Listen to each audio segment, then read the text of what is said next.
무슨 정신으로 상견례 자리까지 가는지 모르겠어요. 이미 상견례 시간은 지나 있었어요. 그래도 전력 질주에 상견례장까지 갔더니 아주 늦진 않았더라고요. 이마에 송골송골 맺힌 땀을 손등으로 닦은 뒤 숨을 고르며 문을 열었어요. 죄송합니다. 좀 늦었어요. 모두의 시선이 저를 향했어요. 가장 먼저 눈이 마주친 여자친구는 놀란 얼굴로 눈만 깜박거렸어요. 마치 못 볼 걸 봤다는 듯한 표정이었죠. 그 표정을 대변하는 듯한 장모님의 목소리가 들렸어요. 자네, 그 꼴이 뭔가? 네? 오늘이 무슨 날인지 몰라? 여자친구가 벌떡 일어나 저한테 달려오더라고요. 엄마, 이 사람이 무슨 일이 있었나 보다. 오늘 긴장된다고 새벽에 산에 다녀온다고 했거든. 그렇지? 그게 별일은 없었어. 순간 장모님이 찻잔을 탁 하고 내려놓으시더라고요. 그러면 지금 등산을 갔다 왔다는 거야? 그게 긴장되는 사람이 할 수 있는 일이야? 저는 고개를 숙여 사죄했어요. 죄송합니다. 긴장돼서 등산 갔던 건 맞습니다. 지금 정오가 넘었어. 새벽에 산에 갔던 거 맞아? 예. 아우 답답해. 그래서 뭔데? 왜 늦었는데? 다 제 불찰입니다. 죄송합니다. 저는 그렇게 말할 수밖에 없었어요. 오전 내내 아주 머리가 터지는 줄 알았거든요. 등산에 가서 그런 일이 일어날 줄 누가 알았겠어요? 여자친구가 말해보라는 듯 눈빛으로 저를 독려하고 있었지만 자꾸 한숨만 나오더라고요. 그러자 장모님께서 제 가슴을 후벼 파는 한마디를 하셨죠. 고아인 것도 모자라서 기본적인 예의도 없어? 가슴이 쿵 하고 내려앉더라고요. 고아. 그 단어는 제 인생에서 씻을 수 없는 단어였지만 저로선 꼭 씻어내고 싶은 단어였어요. 바로 이 결혼으로요. 여자친구는 제 인생에서 만난 가장 아름답고 빛나는 여자였습니다. 이런 여자가 내 여자가 될 거라곤 상상조차 해본 적 없는 여자였어요.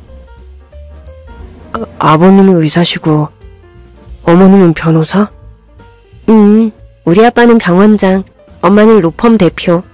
이제 연차들이 꽤 있으시니까. 자기야, 근데 이 결혼이 가능할 거라고 생각하는 거야? 여자친구와 저는 회사에서 만났어요.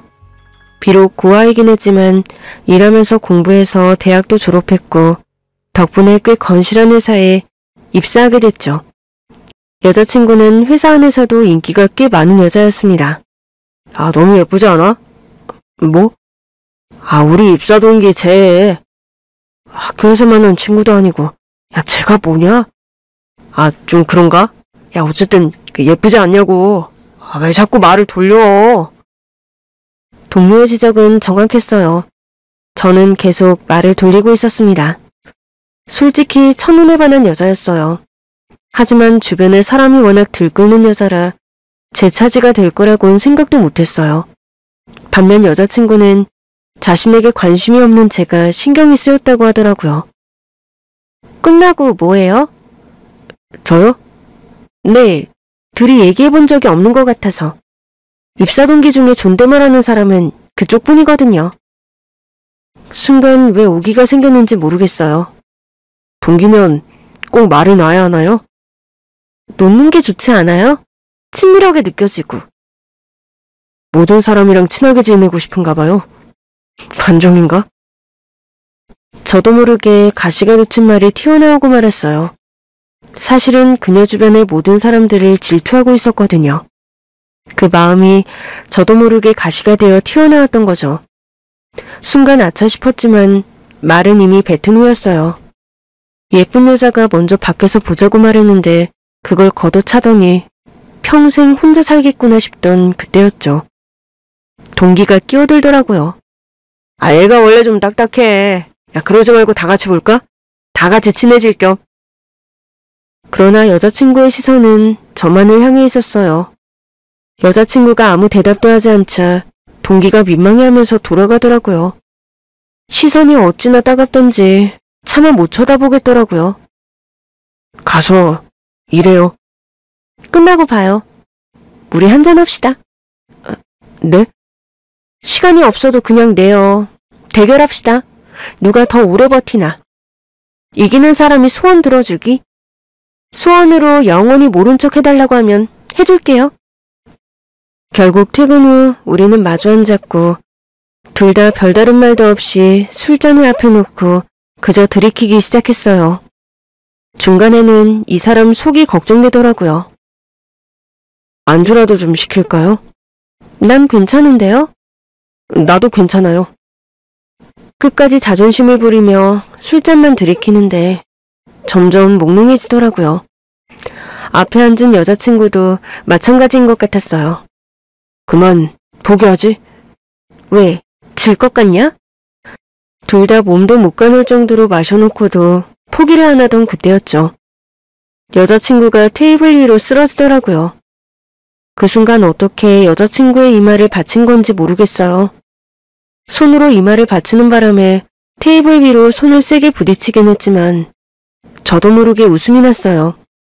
손에 닿은 여자친구의 이마가 동글동글 너무 귀엽더라고요. 다음날 여자친구가 푸석푸석한 얼굴로 출근하더라고요. 엘리베이터 앞에서 마주쳤는데 이상하게도 저한테 아는 척을 안 하는 겁니다.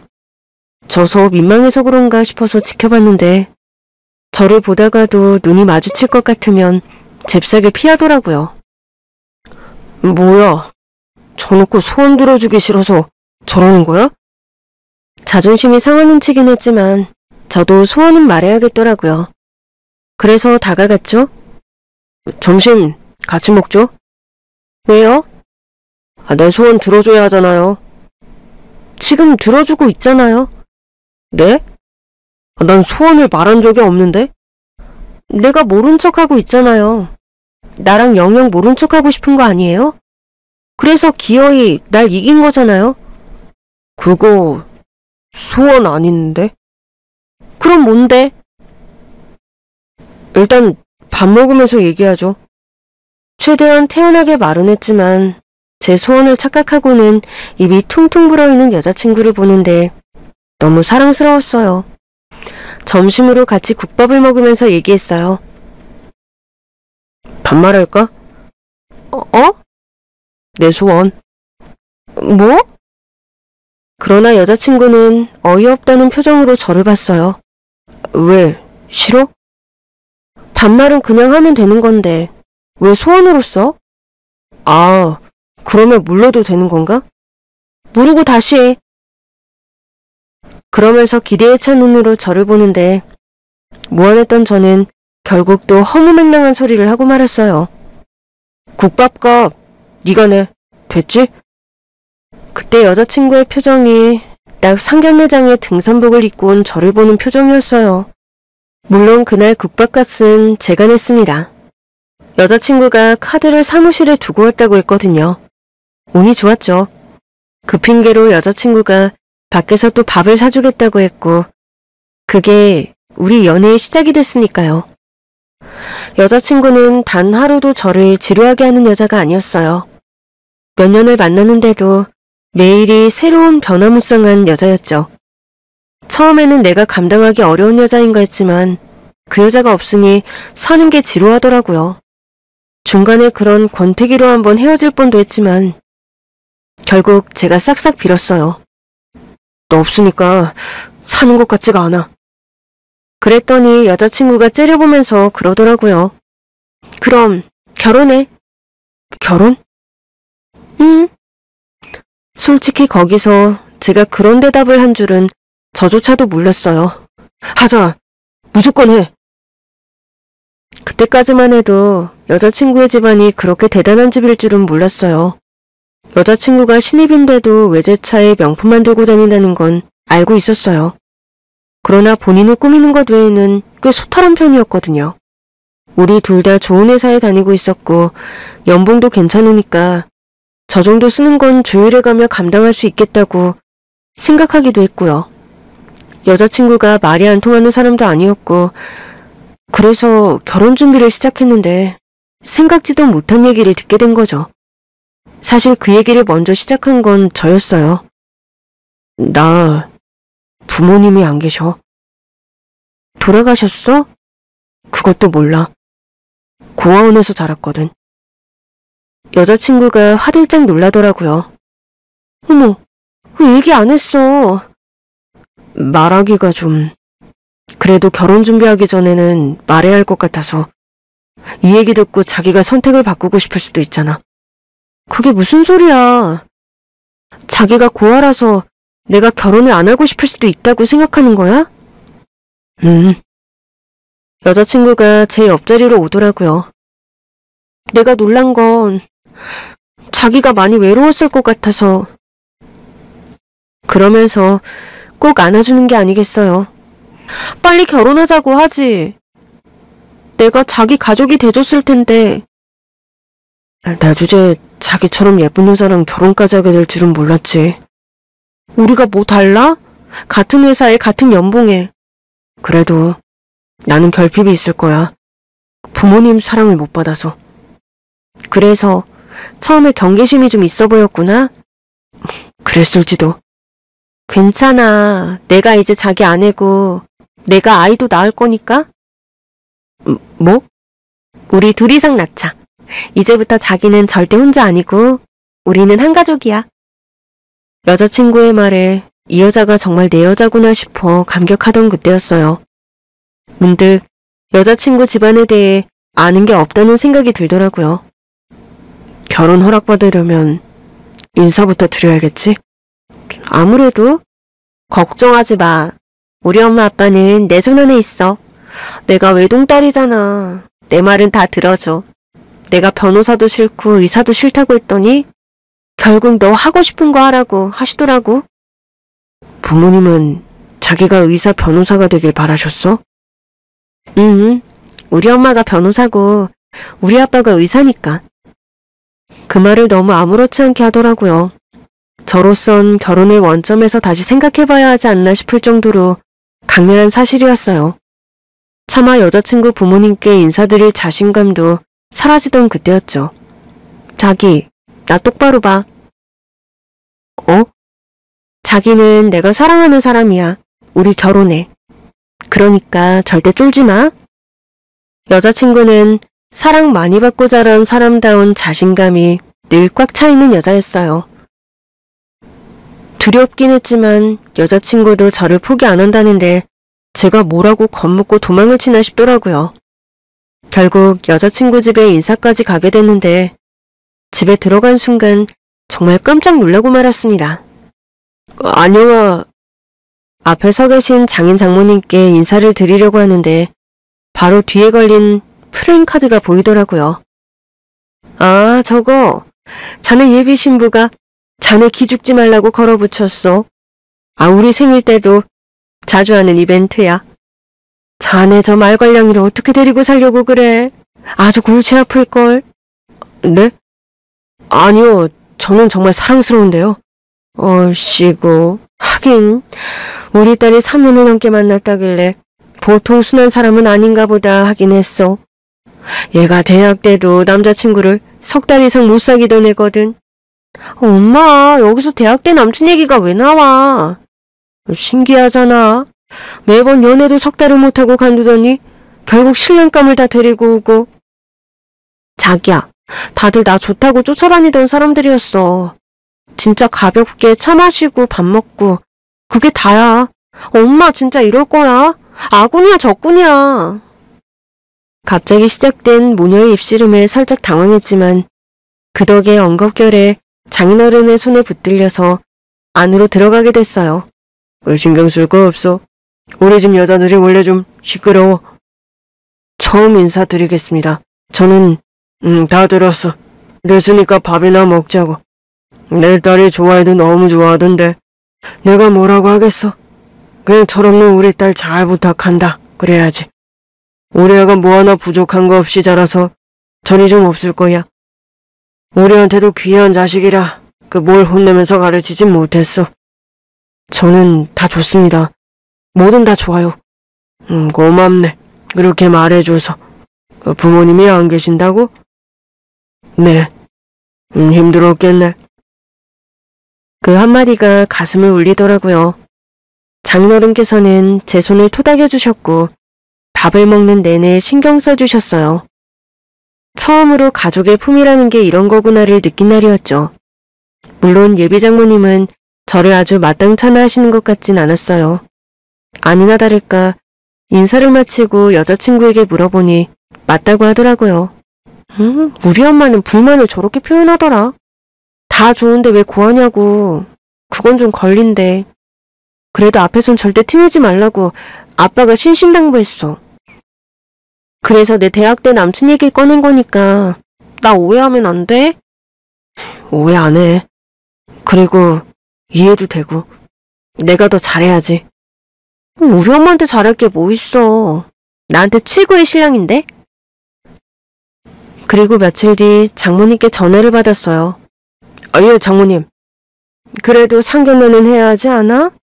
자네 부모님은 안 계셔도 상견례라는 게 양가가 만나 정식으로 인사도 하고 결혼 날짜도 잡는 날이니까. 예, 제가 준비하겠습니다. 그래, 내 딸이 좋다니까. 자네 예비장인 말 맞다나 나도 반대는 못하겠어. 그래도 할 건 다 할 거야. 하나밖에 없는 딸을 시집 보내는데 자네 입장 생각해서 결혼식 규모를 줄이거나 할 수는 없어. 우리도 그동안 참석한 결혼이 많아서. 그럼요. 저도 그럴 생각 없습니다. 그래도 공부도 잘하고 말은 통해서 다행이네. 상견례 날짜는 내 가정에서 보낼 테니까 장소는 둘이 상의해서 잘 결정해. 예, 장모님. 그렇게 상견례도 하게 된 거예요. 장모님도 겨우 마음을 다잡고 보자고 하신 건데 심정은 이해가 됐어요. 그러나 아무래도 사실을 알려야겠더라고요. 장모님, 이거... 저는 휴대폰으로 뉴스를 틀어서 보여드렸어요. 이게 뭔데? 짜증을 내던 장모님이 화면을 보다가 화들짝 놀라시더라고요. 아니, 이 양반이 왜... 아니 우리 집 양반이 왜 이러고 있어? 나한테는 급한 일이 생겼다고 했는데 병원 VIP한테 일이 생겼다고. 예, 들었습니다. 차내 장인? 어떻게 된 거야? 어? 다름 아닌 제가 보여드린 뉴스는 그날 오전에 있었던 실족사고에 관련된 뉴스였어요. 산에서 실족한 사람이 바로 예비 장인어른이셨고요. 여자친구도 놀라서 눈물이 그렁그렁 하더라고요. 자기야, 우리 아빠는? 자기는 괜찮은 거야? 자기가 구한 거 맞지? 아버님은 일단 안정을 찾으셨어. 내가 보고 왔어. 어떻게 된 거야? 저는 그날 새벽에 있었던 일을 소상히 말했어요. 여자친구 말대로 막상 상견례하고 결혼 날짜를 잡으려니 긴장이 됐어요. 밤새 한숨도 못 자고 일어나서 정신이나 차리자 싶어서 등산을 갔죠. 2시간 정도 코스만 걷고 내려올 생각이었어요. 내려와서 씻고 준비하면 상견례 시간까지도 시간이 넉넉했고요. 그런데 등산길에 사람들이 모여서 웅성거리고 있더라고요. 무슨 일이에요? 아니, 저 아래로 웬 아저씨가 떨어졌어요. 예? 신고는요? 신고는 했는데 저기 밑에서 너무 아파하는 게 보여서. 저는 혹시 몰라서 갖고 다니던 구조장비를 꺼냈어요. 여기 단단히 좀 묶어주세요. 내려가시게요? 제가 구급 키트가 있거든요. 산이라 구조대가 도착할 때까지 시간이 좀 걸리잖아요. 제가 내려가서 상태 좀 볼게요. 알겠어요.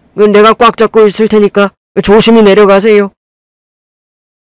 모여있던 사람들이 제 줄을 봐주기로 했고 저는 조심스럽게 아래로 내려가기 시작했어요. 점점 떨어진 사람이 보이더라고요. 아파서 신음하는 소리에 마음이 급해졌어요. 잠깐만요. 제가 금방 갈게요. 한 발 한 발 내려가는데 떨어진 사람의 모습이 보인 순간 저는 빠르게 줄에서 손을 뗐어요. 순식간에 줄은 바닥으로 떨어졌고 떨어지면서 살짝 충격을 받긴 했죠. 장인어른! 떨어진 사람이 장인어른일 줄은 저도 몰랐죠. 그러나 얼굴을 본 순간 조심조심 내려갈 수가 없더라고요. 저를 본 장인어른도 깜짝 놀라시더라고요. 자네가 여기 어떻게... 그러나 장인어른은 말씀도 하실 수 없을 정도로 부상이 심각했어요.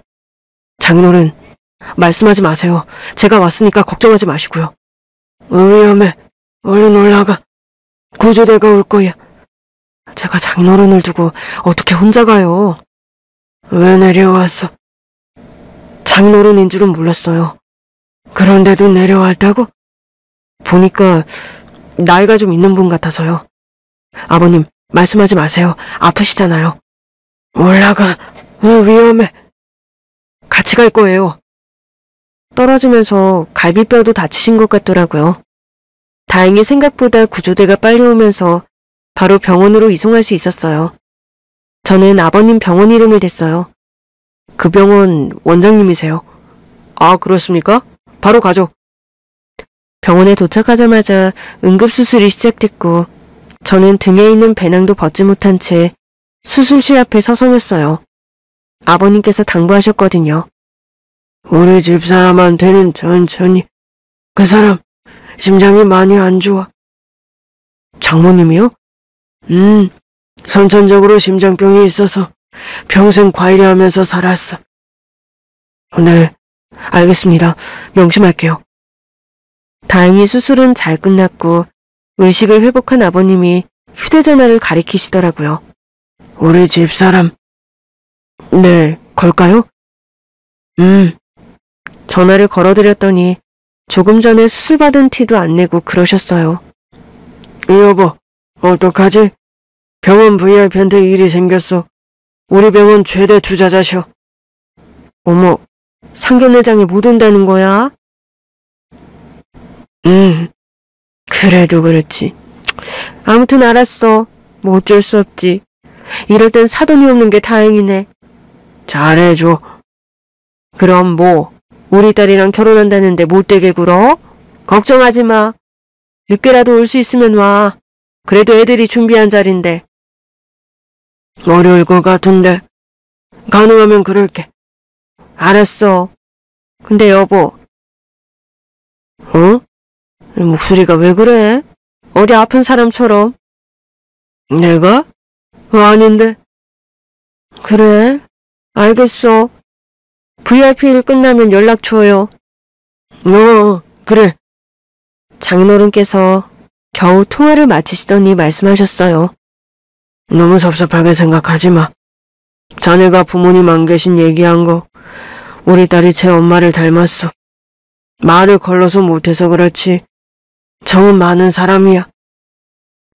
네, 아버님. 잘 좀 부탁해. 나 아픈 얘기는 놀라지 않게 천천히 일단 밥 다 먹고 약 먹인 뒤에. 네, 알겠습니다. 그렇게 부탁을 받고 시간을 보니 상견례 시간이 코앞이더라고요. 옷을 갈아입어야 한다는 생각도 못하고 상견례장까지 달려갔던 것 같아요. 아버님이 무사하신 게 다행이라고 생각했을 뿐 제 착장까지는 생각도 못했던 거죠.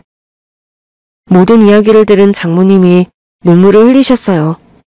정말 괜찮은 거 맞아? 나 지금 바로 보러 가야겠어. 어머님 진정 좀 하세요. 갈비뼈가 부러지긴 했는데. 뭐? 천만 다행으로 장기를 건드리진 않았대요. 아버님도 의식 회복하셨고요. 내가 이러고 있을 때가 아니잖아. 어쩐지 이상하다 했어.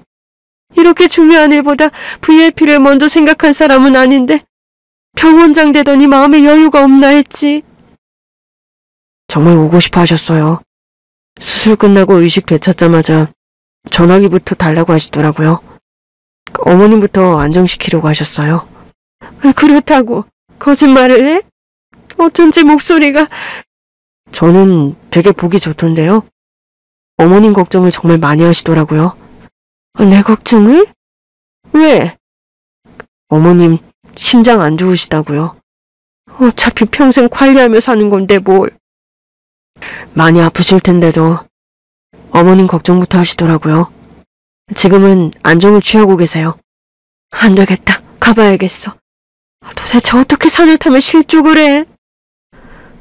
그 구간이 자칫 방심하면 실족하기 좋은 구간이거든요. 구조대 오기 전에 여쭤보니 이쪽 코스는 처음으로 오신다고 하더라고요. 저처럼 짧게 타고 일과 시작하려고 2시간 코스로 오셨다는데 원래 2시간 코스가 짧은 대신 험한 구간이 좀 있었거든요. 그러니까 왜 혼자 다니냐고. 등산로 정보도 없이. 아버님도 많이 놀라신 것 같더라고요. 순식간에 떨어지셨대요. 내가 못 살아. 얼마나 아팠을 거야. 잠깐, 자네는 괜찮아? 뉴스로 보니까 아주 낭떠러지 같던데 거길 어떻게 내려갔어? 제가 혹시 몰라서 늘 구조 장비를 가지고 다녀요. 사람들이 막 모여서 아래를 보고 있더라고요. 세상에, 안 되겠다. 가자. 그 사람부터 봐야겠어. 장모님. 응? 일단 식사라도 하고 가시는 게 어떨까요? 내가 지금 밥 먹게 생겼어. 물론 자네랑 우리 딸한테는 미안해. 내가 절차 지키고 싶다고 우겨서 하는 상견례인데 그래도 어쩌겠어. 일단 그 사람부터 챙겨야지. 아버님이 당부하셨어요. 어머님 식사랑 약 꼭 드시게 하라고요. 언제? 수술 끝나고 의식 찾고 나서요. 저도 여러 차례 확인했는데 상태도 안정적이고 회복만 기다리면 된다고 하더라고요. 그러다 안 좋아지면 병원에서 연락 바로 올 거예요. 아버님 그 병원 병원장이시잖아요. 이런 일이 있었는데도 병원에서는 나한테 연락을 안 한 거야? 아버님이 못하게 하셨어요. 일단 어머님부터 챙기고 다음에 말해주라고 하셨거든요. 원래 식사 다 드시고 약까지 드시면 말하려고 했는데 이대로는 저한테 화가 나서 식사는커녕 약도 안 드실 것 같아서요. 밥맛이 뚝 떨어졌어. 제 등산복 봤을 때부터요. 아이 참, 그러면 그렇다고 말을 해줬어야지. 난 또 상견례 자리에 등산복 입고 온 줄 알고 어이가 없었잖아. 우리 딸이 좋아한다고 너무 만만하게 보는 건 아닌가 싶기도 하고. 절대 아니에요. 제가 어떻게 이 사람을... 저한테 여자친구는 인생의 보물이에요. 보물? 네. 부모도 없이 그저 대학 나와 잘 살겠다는 목표 하나로 친구도 별로 없이 살았거든요. 제가 그러고 있어도 다가오는 사람도 많지 않았고요. 그런데 여자친구는 제 영역 안으로 아무렇지 않게 들어왔어요. 아무렇지 않긴. 내가 얼마나 긴장하면서 말 걸었는데. 난 몰랐어. 자기가 훅 하고 들어오는데 나도 모르게 가슴이 떨리더라고. 사실 나 자기한테 첫눈에 반했었거든. 뭐야, 나한테 그런 얘기도 안 했었잖아. 자기가 워낙 잘나서 그런 얘기까지 해주면 나 같은 놈한테 흥미 식을까봐. 대체 날 뭘로 보는 거야? 공주님이지. 어머님 아버님께 예쁨 받고 자란 공주님. 그래서 나도 내 여왕님으로 모시고 살아야 하는 사람이고. 우리를 보던 장모님이 갑자기 눈물을 흘리시더라고요. 장모님, 우리 남편 생각나서 우리 집 양반이 나한테 옛날에 했던 소리랑 똑같은 소리를 하고 있네. 아버님도 이렇게 말씀하셨어요? 처음 봤을 때부터 내가 어찌나 새침하던지 새침대기가 따로 없다고 생각했대. 변호사라고 해서 아주 딱딱하고 논리적일 줄만 알았지 새침하고 삐치고 그런 여자일 줄은 몰랐다고 하더라고. 우리는 아버님 뜻대로 식사를 하고 가기로 했어요. 식사 준비가 되는 사이 제가 물었어요. 어머님, 아버님은 어떻게 만나셨어요? 우린 같은 학교. 그 사람은 의대, 나는 법대. 와, 듣기만 해도 엘리트들끼리 만남이네요. 대학 때부터 사귄 건 아니고. 그러면요? 대학 때는 오며 가며 본 기억만 있어. 사실은 그것도 신기한 거지. 학교가 얼마나 넓은데 오며 가며 본 기억이 나더라고. 그러면 두 분은 맞선 봤어? 네? 왜? 맞선으로 만났다고 하니까 진정한 사람 같지가 않아? 아니요. 두 분이 워낙 친구처럼 편해 보이셔서요. 맞선 자리에서 딱 마주쳤는데 나도 모르게 손가락으로 얼굴을 가리키면서 그랬어. 우리 동문 아니에요? 오, 흥미롭다. 그랬더니? 기억 못하던데. 나만 기억하는 게 어찌나 자존심 상하고 억울하던지. 뒤늦게 모른 척하기엔 너무 아는 티를 낸 뒤였어. 그래서 어떻게 했어? 절대 내가 먼저 또 보자는 얘기 안 한다. 그러고 있었는데 이 남자가 집에 바래다 주면서도 또 보자는 얘기를 안 하는 거야. 안 봐도 비디오다. 결국 엄마가 먼저 말했지. 어떻게 알았어? 엄마랑 나랑 똑같으니까 결국 맘 못 숨기고 있는 그대로 말해버렸지? 나랑 또 안 만날 거냐고 물었더니 오히려 놀라서 되묻더라. 내가 마음에 들어요? 이러는데 내가 뭐라고 했게? 뭐라고 했는데? 네, 마음에 들어요. 학교에서 오며 가며 본 걸 기억할 정도면 우린 운명이에요. 장모님의 말씀에 마시던 물까지 뿜고 말았어요. 죄송합니다. 여자친구랑 너무 똑같으셔서요. 아휴, 얘가 누굴 닮았겠어. 날 닮았겠지. 변호사 생활하면서 많이 딱딱해져서 그렇지. 원래는 우리 딸보다도 더한 말괄량이었어. 그렇게 떠올리니 잘 어울리세요. 장모님이 머쓱한 얼굴로 말씀하셨어요. 고마워. 네? 내 남편 구해줘서 고맙다고. 뉴스에서 보니까 자네 아니었으면 채워누지도 못하고 위험했을 거라던데? 아닙니다. 제가 내려갔을 때도 의식도 있으셨고 옆에서 안심만 시켜드렸어요. 안심만 시키긴 무슨. 입고 있던 옷도 벗어주고 자네가 할 수 있던 건 다 했는데? 그게 누구였다고 해도 했을 거예요. 괜히 등산복 입고 왔다고 지적만 하고 나만 바보 됐잖아. 아니에요. 제가 아버님을 구했다는 생각만 하고 제 복장은 생각을 못했어요. 저도 정신이 완전히 났던 거죠. 무례했던 게 맞습니다. 자네가 그렇게 말하면 난 진짜 할 말이 없지. 우리 남편을 구해준 생명의 은인인데. 정말 그런 거 아닙니다. 그냥 실족한 분을 도운 것뿐이에요. 마침 장인어른이셔서 저도 가슴을 쓸어내렸고요. 제가 발견하지 못했다고 생각하면 아찔하더라고요. 나라면 자기처럼 못했을 거야. 행여 실족한 사람이 엄마나 아빠였다고 해도 내가 줄을 타고 내려갈 생각을 아무나 해? 진짜 고마워. 자기가 우리 아빠를 살린 거나 다름없어. 나는 산이 워낙 익숙해서 고아원에 살 때 심심하면 타던 게 산이었거든. 그랬어? 고아원에 뒷산이 있었어. 어릴 때는 동산 정도만 오르내리다가 클수록 더 깊이, 더 높이 다니기 시작했던 것 같아. 어떤 날은 가슴이 답답해서 또 어떤 날은 서러워서 산에 가곤 했지. 뭐가 그렇게 답답했어? 고아원 나가서 혼자 살 생각을 하면 아무것도 보이지 않는 기분이었거든요.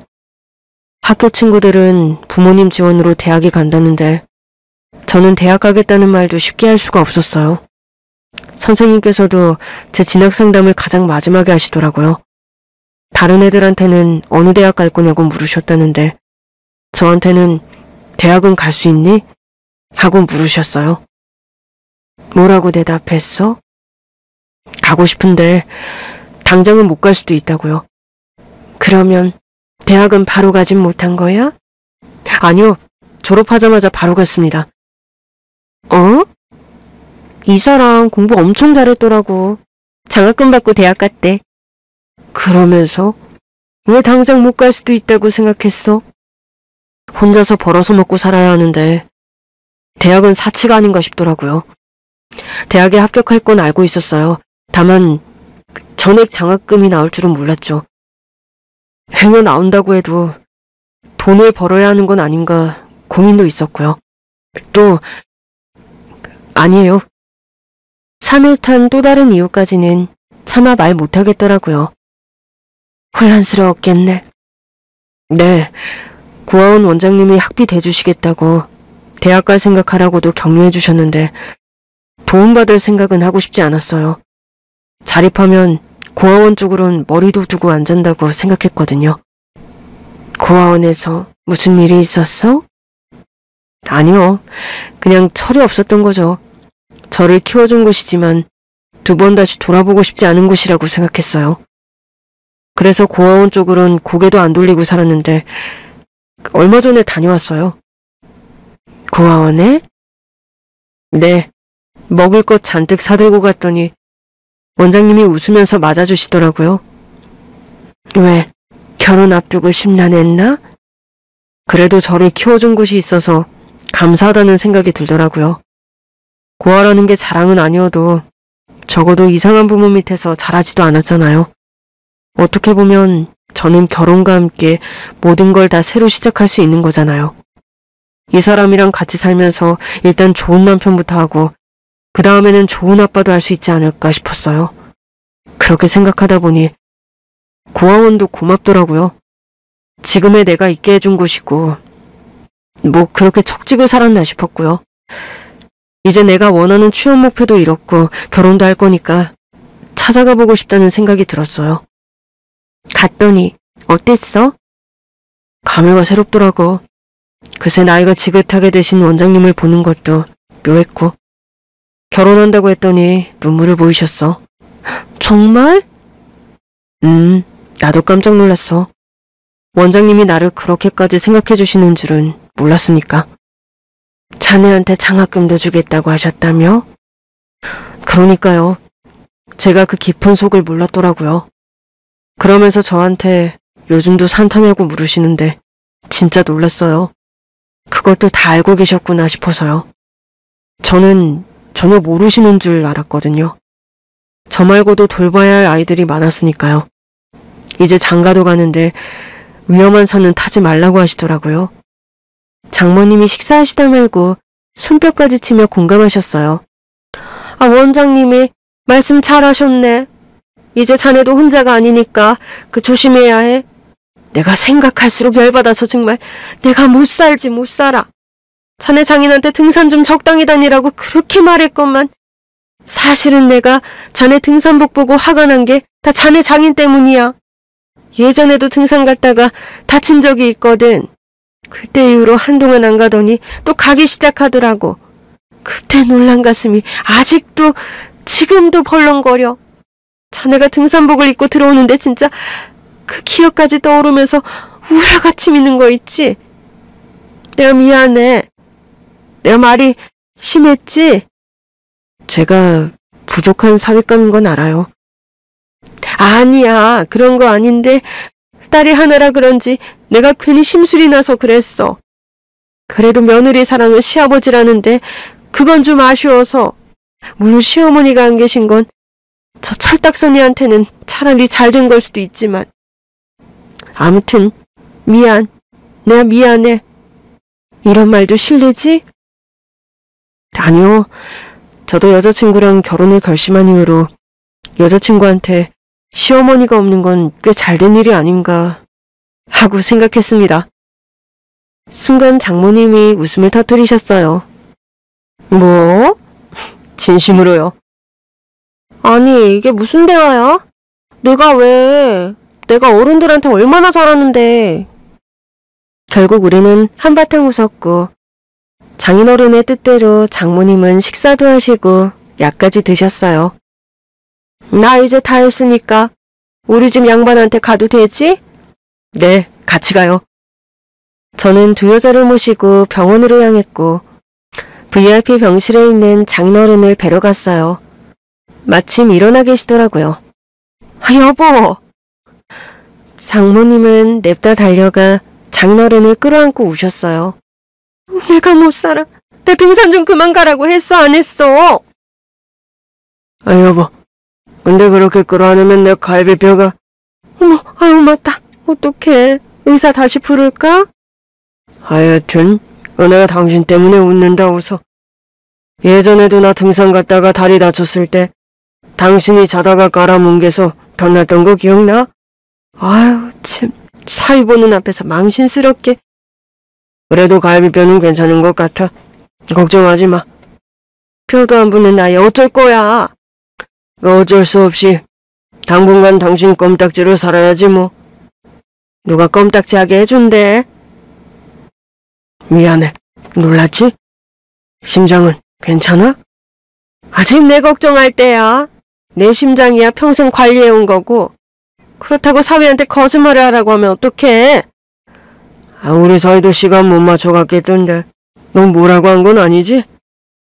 순간 장모님이 놀라서 저를 보시더라고요.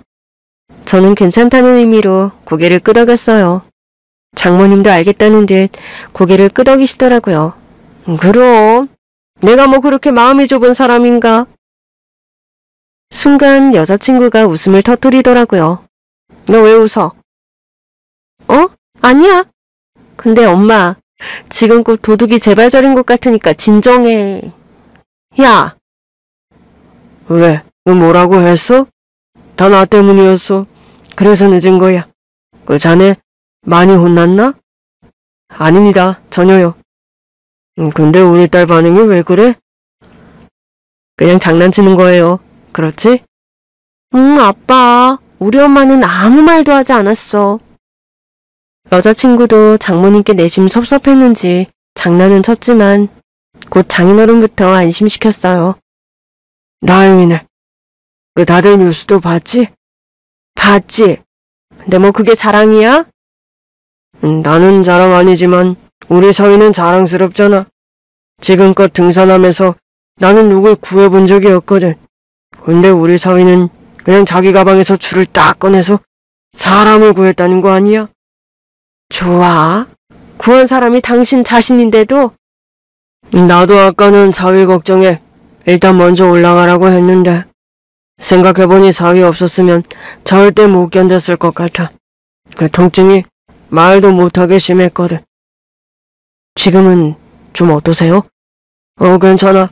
실족했을 때가 가장 무서웠어. 자네가 있어서 버텼지.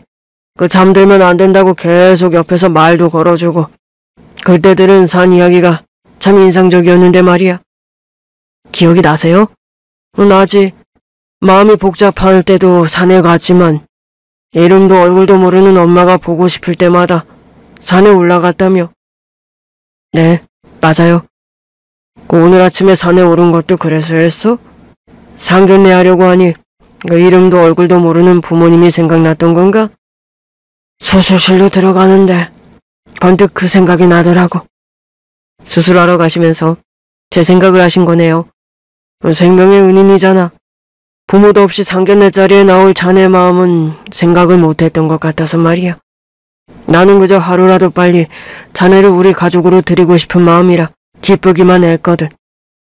기쁘게 생각해 주셨다니 감사해요. 제 소원은 어쩔 수 없는 거니까요. 한 번씩 산에 올라가서 저 아래를 내려다보고 있으면 저 많은 집 중 어딘가에서는 엄마가 살고 있으려나 싶었어요. 이 세상뿐이 아닐 수도 있지만 또 모르는 거니까요.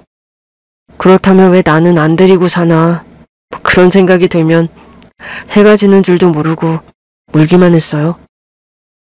해가 지고 나서의 산은 위험한데. 어릴 때는 동산 정도밖에 못 올랐어요. 그래도 산은 산이라고 내려오다가 돌부리에 발이 걸려서 대구르르 구른 적도 있어요. 저런. 그것 봐. 산은 위험하다니까. 그래도 산이 있어서 견뎠어요. 마음이 복잡할 때, 얼굴도 모르는 부모님이 그리울 때마다 울으면 생각이 싹 사라지고 그래, 나한테 주어진 인생을 잘 살아보자 다짐할 수 있었거든요. 산의 전기 덕분인지 이렇게 아름다운 아내도 얻고 좋은 장인어른 장모님도 만나게 됐잖아요. 그래서 두 사람 다 또 기어코 산에 가겠다는 거야? 장모님은 계속해서 산에 치를 떨고 계셨어요. 당신도 한번 같이 가보자. 산이 얼마나 좋은데. 그런 소리 할 거면 갈비뼈나 부러지지 말고 오던가. 그래도 우리가 산에 대해서 이렇게 구구절절 떠들었는데도 가지 말라는 당신도 너무한 거 아니야? 산에 갔다가 다쳐서 상견례도 못 온 사람이 누구지? 그렇게 말하니까 할 말이 없네. 내가 가지 말란다고 안 갈 사람도 아니고. 자네도 그렇지? 예? 아내가 가지 말라고 하면 생각은 해보겠습니다. 정말? 생각은 해본다는 건데. 엄마, 이 사람도 아빠랑 똑같은 것 같아. 사람 구한 건 자랑스럽지만 자네까지 다치는 건 반대야. 조심히 다니면 되지 않을까요? 저는 지금까지 다친 적은 없습니다. 자네 거짓말도 안 해. 네? 아닌데요? 저 진짜 다친 적 없는데요? 어릴 때 굴렀다며? 아, 그것도 다친 거잖아. 그렇네요. 결국 저도 장인어른도 아무 말 못하고 고개를 숙이고 있는데 장모님께서 그러셨어요. 그러니까 앞으로는 두 사람 다 절대 혼자 가지 마. 혼자 안 가면 등산 좋아하는 사위 있잖아. 둘이 같이 다니면 되겠네. 순간 장인어른과 눈이 마주쳤어요. 그러면 그 산에 가도 되는 거야? 전에도 한동안 잠잠하더니 결국 나 몰래 등산 가다가 걸렸잖아. 그래서 내가 몰래 가지 말고 장비 다 하고 당당하게 가라고 했고. 그랬지. 근데 사위가 나랑 다니는 걸 좋아하려나? 장인어른, 제가 모시고 다닐게요. 저야 좋죠. 아무튼 우리 사위 덕분에 살았어. 그 상견례는 잘했고? 우리는 눈빛을 교환하며 말했어요. 그럼 우리 사위가 천천히 말해준 덕에 밥도 먹고 약도 먹었어. 그래? 역시 우리 사위. 결혼 날짜는? 순간 우리 셋은 서로를 보며 동공지진을 일으켰어요. 날짜? 어머나, 우리가 너무 재밌게 얘기하다 보니까 날짜 정하는 걸 깜빡했네. 그렇지? 그러니까. 와, 미쳤다 진짜. 상견례인데 결혼식 날짜를 안 정했네? 식사 내내 아버님 이야기만 하다가 정작 결혼 날짜를 안 정했더라고요. 식사하며 우리끼리 한 약속이 있었어요. 아버님께는 식사 마치고 안골로 하실 거죠? 그래야지. 안 그랬다가는 왜 빨리 알게 된 거냐고 캐물을 텐데. 그러면 내가 한 막말까지 얘기해야 하잖아? 제가 절대 얘기 안 합니다. 그리고 사실이잖아요. 저 구한 거. 내가 두 번 다시 그 구화 소리 절대 안 할게. 이제 구화가 아니기도 하고 자네도 가족이 있잖아. 우리. 네. 물론 우리 딸한테 잘못하면 나도 무슨 소리 할지 몰라. 그럼요. 제가 잘해야죠. 그렇게 약속하고 왔는데 결혼 날짜를 못 잡았다는 말에 장인어른이 미심쩍다는 표정을 지으셨어요. 그래서 제가 잽싸게 둘러댔죠. 다 같이 있는 자리에서 정하면 더 좋겠네요. 식사도 즐겁게 했으니까요. 그렇지. 역시 우리 사이가 머리가 좋네. 좋은 생각이다. 여자친구의 연기가 다소 어색하긴 했지만 장인어른도 좋다고 하셨어요. 서둘러 하자고. 부모 없는 우리 사위 하루라도 빨리 우리 가족으로 들여야지. 물론 이미 가족이지만 말이야. 아유, 나도 찬성. 얼른 결혼해. 우리 딸도 빨리 하고 싶은 눈치더라. 우리 엄마가 웬일이래? 이제야 내 예비 신랑의 가치를 알겠어? 이 사람이 얼마나 괜찮은 사람인지? 나도 뭐 싫지 않았어. 처음 봤을 때부터 인상도 좋고. 그런 얘기는 안 했잖아. 내 귀한 딸을 데리고 가겠다는데 처음엔 냉철하게 봐야지. 어떤 남자인지도 모르겠고. 그러면 내가 실족한 덕에 우리 사이가 점수를 꽤 딴 거네. 나 잘했네. 그렇지? 순간 병실한 공기가 싸늘하게 식으며 장모님께서 매서운 눈초리로 장인어른을 째려보셨어요. 여자친구가 다급히 저를 일으켜 세우더라고요. 자기야, 우리는 나가 있자. 지금? 지금이야말로 최적기야. 우리 아빠는 내가 엄마 닮아서 실험을 잘하는 줄 아는데 내가 보기엔 아빠 닮은 것 같아. 결국 여자친구의 손에 이끌려 병실을 나왔고 문을 닫자마자 장인어른의 비명이 들렸어요. 우리 아빠는 매번 저렇게 엄마한테 혼나면서도 또 저래. 앞으로 자기가 평생 보게 될 모습이야. 우리도 저런 모습으로 살려나? 여자와 남자가 바뀌지 않을까? 내가 자기를 혼낸다고? 야, 말도 안 돼. 부디 그 마음 변치 않기를 바랄게. 장인어른과 장모님의 축복 속에서 우리는 결혼식을 올렸고 회사 동료들도 모두 참석해 축하해 주었어요. 처음부터 티격태격 할 때부터 알아봤다. 우리 회사 최고 인기녀를 차지하다니. 역시 얌전한 고양이가 부뚜막에 먼저 올라가는 법이라더니. 미리 말 못해서 미안해. 근데 만난 지 꽤 됐어. 다들 눈치가 없던데? 야, 몇 년이나 됐다고? 야, 우리가 눈치가 없었던 거 맞네. 딱히 감춘 적도 없는데 다들 잘 모르더라고. 다 너 때문이야. 네가 사내연애를 하고 있을 거라고 누가 생각했겠어? 그러니까 나도 내가 이렇게 예쁜 아내를 맞을 줄은 몰랐지. 축하해. 내 경쟁자가 이렇게 가까이에 있었다니. 이제 그만 남의 부인한테 연모하는 마음은 지우지 그래? 야, 애초에 지웠어. 딱 봐도 나한테는 관심도 없어 보이더라고. 와줘서 고마워. 잘 살아. 장난기는 많아도 제가 고아라는 걸 알고 있던 유일한 회사 동료였어요. 회사 동료들도 제 결혼식에 오고 나서야 저한테 부모님이 없다는 걸 알게 됐죠. 그러나 더는 제가 고아라는 게 부끄럽지 않더라고요. 제 결혼식에는 고아원 원장님도 와주셨어요. 신부가 정말 예쁘더라. 감사합니다. 네가 고생한 시간을 이렇게 보상받나 싶어서 자꾸 눈물이 나네. 추운 겨울에 상자에 담겨서 우리 고아원 앞에 있었는데. 그랬어요? 상처받을까봐 그렇게는 말 못했지. 그냥 고아원 앞에 있었다고만 했었지. 내가 선생님들한테도 그렇게 말하라고 했었어. 혹시 저 못 살 뻔했나요? 원장님이 눈물을 흘리며 고개를 끄덕이시더라고요. 널 살리려고 내가 진짜 얼마나 애를 썼는지 모르지? 넌 그렇게 살아난 사람이야? 저는 늘 바쁘셔서 저한테 큰 관심이 없으신 줄 알았어요. 더 어리고 약한 애들이 계속 들어오니까. 그렇다고 널 살린 밤을 어떻게 잊겠니? 한 번씩 자는 네 얼굴을 물끄러미 보곤 했었어. 잘 크고 있구나. 잘 자라줘서 고맙다. 그러면서 그 얘기를 듣는데 처음으로 고아원 원장님 앞에서 눈물을 흘렸어요. 아, 이제야 오네. 좀 울었으면 했는데. 진즉에 말씀 좀 해주시죠. 생명의 은인이신 줄도 모르고. 생색내려고 살리는 건 아니니까. 너도 그러지 않았어? 뉴스도 보셨어요? 장인을 살렸던데. 아까 인사드리는데 사위 자랑이 대단하시더라. 저를 과분하게 아껴주세요. 과분하지 않아. 너 그런 사랑을 받을 자격이 있어.